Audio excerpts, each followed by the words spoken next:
Mfanyabiashara mmoja au alikuwa na kampuni yake yenye wafanyikazi wengi. Kila mwaka kuna siku ya mkutano wa wafanyikazi, na siku hii hupandishwa cheo mmoja katika wafanyikazi.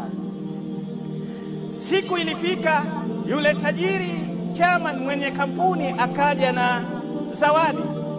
Kwenye meza akamwaga saa za wanaume wafanyikazi wa kiume na saa za wafanyikazi wa kike. Akasema, kabla hatujaanza zoezi la kumtangaza nani aliyepanda, kwanza tutatoa zawadi hii.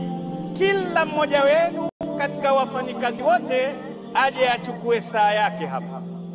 Wanaume kila mmoja achukua saa yake na mwanamke achukua saa yake.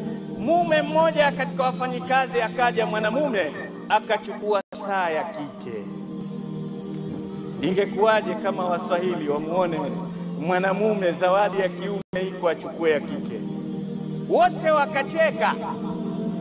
Mfalme akasema, msimcheke, hebu muulizeni kwa nini amefanya hivyo. Akasema, mimi nimeoa kiasi mpaka wakati huu na watoto 5. Kuanzia zawadi nilomletea mke wangu siku ya nilipooa, sijaweza kumpa zawadi nyingine kulingana na maisha yangu, mapato yangu madogo na majukumu nilionayo ya malezi. Lakini mke wangu yuanifanyia wema sana, inabaki kila mara kumpa zawadi ya maneno, asante mke wangu, kipenzi changu, sijui nani yangu, asali yangu, sijui. Lakini sijaweza kumpa zawadi ya kitu kwa sababu mapato yangu hayaruhusu.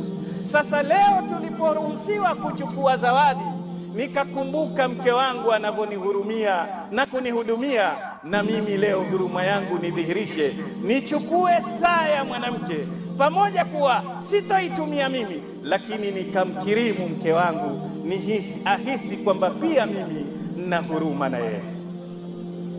Subhanallah.